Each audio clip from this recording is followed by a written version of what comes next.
It's time for In the Paint, the best high school hoop show in the Wabash Valley. Sponsored by Fifth Third Bank, Ivy Tech Community College, and Pepsi. Now your hosts, Rick Sendler and Caleb Martin. Good evening and welcome to Day 3 of our Pizza Hut Classic coverage. We have a special Tuesday night edition of In the Paint in store for you folks at home. Well, that's right, Rick. 24 games are in the books at this year's Pizza Hut Classic, and the championship game is now set. That's right, Caleb. One thing is very clear. The longer this tournament goes, the better the Terre Haute North Patriots are playing. For the third game in a row, the Patriots look better than their previous game. Tonight, North face Shakamak in the second semifinal contest. First quarter, North's big men hook up. Justin Yant finds Thomas Anderson, banks to him. Shakamak's size did cause North some problems in the first half. Off the Billy Newton miss. Jared Van Horn is there for the putback. That hoop left Shakamak down 12-11. Thomas Anderson had just a well of a game tonight for North. He hits the turnaround. Anderson led North with 14 points. North led 23-21 at the break. Second half, Chris O'Leary tickled the twine on the three for North. Shakamak, though, would answer. We saw Van Horn score inside for Shakamak. Well, the Laker big man has a nice shooting touch. Of course, the friendly bounce here certainly helped, but nothing could help Shakamak tonight. Logan Shipley, the steal for North. He would go the other way. He misses the layup. But hey, Caleb, that's why you have teammates. That's right. North's big man Justin Gant with a sweet reverse layup, and he's fouled. Gant finished with 11 points. Terre Haute North wins big, 57-39. The Patriots outscore the Lakers by 16 in the second half to get the win. We came out a little slow. Andrew Gower came out and played great off the bench for us. He had about 8 points and some good rebounds and guarded Billy Newton really well. And played defensively. We played all right, not our best defensive game, but we came out with a win. I thought we did a good job defensively, but we needed to take care of the basketball a little bit better. We were able to get a little bit of a lead in the second half, and they tried to extend the game. We stepped to the line and hit our free throws and iced the game for us. The first semifinal game tonight had WIC foes was Vigo against Sullivan. The second quarter was the Caleb Pirtle show. The Sullivan sophomore went bonkers from three-point land. He would hit 3 threes in the quarter to help Sullivan build a 6-point halftime lead. Pirtle had a big 12 points in the contest. Third quarter was Vigo would step up their defense. Tyler Wampler, the steal, and he gets the hoop on the other end. West Vigo trailed 37-35 at this point. Wampler had 17 points. Fourth quarter, Jordan Hauser, another steal for the Vikings. Hauser would give West Vigo their first lead since the first quarter. West Vigo goes up 41-39. Their lead would be short-lived. Sullivan's Drayson Boyd with the trifecta. The Golden Arrows answer with a 10-2 run to take the lead for good. Rhett Smith ices the game for Sullivan late in the fourth quarter with a layup. Smith had 12 points and 9 rebounds.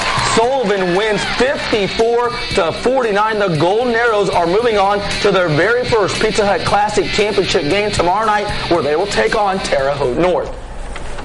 We've done that all year. I mean, it seems like every time somebody gets us down, we respond in one way or another. It doesn't just come from one guy. It comes from everybody. And you know, tonight, Caleb Pirtle stepped up and hit some big shots for us all night. It would mean a lot. That's all we wanted to do, win Classic. The Terre Haute South Braves are normally strangers to the consolation bracket at the Pizza Hut Classic, but today that's exactly where the Southsiders found themselves. The Braves were facing Owen Valley today, and if you have watched the Braves this season, you know that they are going to shoot a few threes. Here, Jacob Tanous buries a three for South. The Braves hit 13 three-pointers in this one.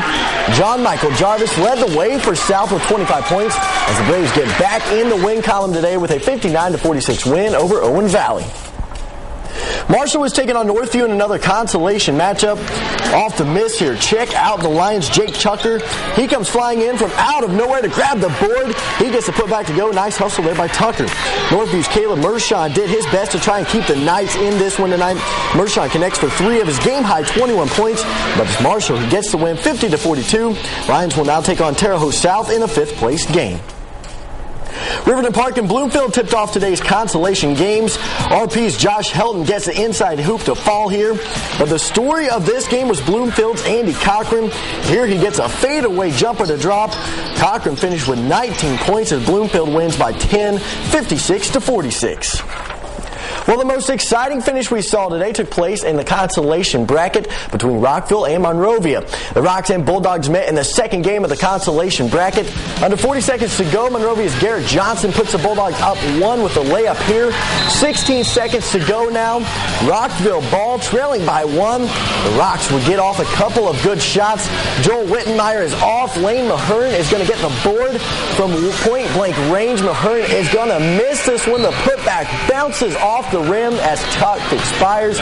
Rockville loses a heartbreaker today to Monrovia, 51-50. South Vermilion was taking on Turkey Run in the third consolation game of the day. A good 4 steps behind the three-point line here. John Sowers drains this 3, and that put Turkey Run up 1 late in the third quarter.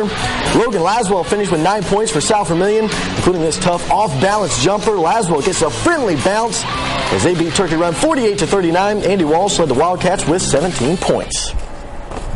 Casey Westfield and Linton is a matchup we would all love to see on the football field, but instead they meet on the court this afternoon.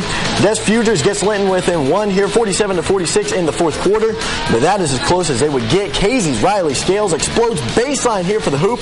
Scales had 15 points as the Warriors win by 10, 62-52. Warriors senior Cruz Kusterman led Casey in the win with 23 points. Let's talk some college basketball now. After an impressive non-conference season, the real work began tonight for the ISU men's basketball team as the Sycamores opened up Missouri Valley Conference play.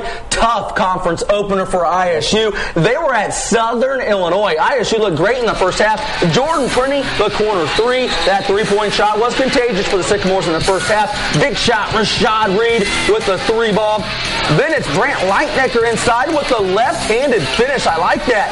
Harry Marshall would follow up with a tough baseline jumper. Harry had 10 points for ISU. ISU would go on a 12-0 run in the first half. The Sycamores led by 2 at half, 28-26. But in the second half, things just fell apart for ISU. Southern Illinois went on a 22-6 run midway through the second half to take this game over. Southern Illinois beats ISU 70-52. The Sycamores fall to 0-1 in the MVC. Dwayne Lathan led ISU with 11 points. ISU will look to bounce back on New Year's Day when they host their conference opener. Sycamores will welcome Creighton to the Holman Center. And Caleb, again, we want to congratulate Terre Haute North and Sullivan, both winners tonight in their semifinal game. So it will be North against Sullivan tomorrow night in the Pizza Hut Classic Championship game. What a ball game that should be. I'm excited to see that one. Very exciting ball game tomorrow night. That does it for Sports News 10. We'll be right back.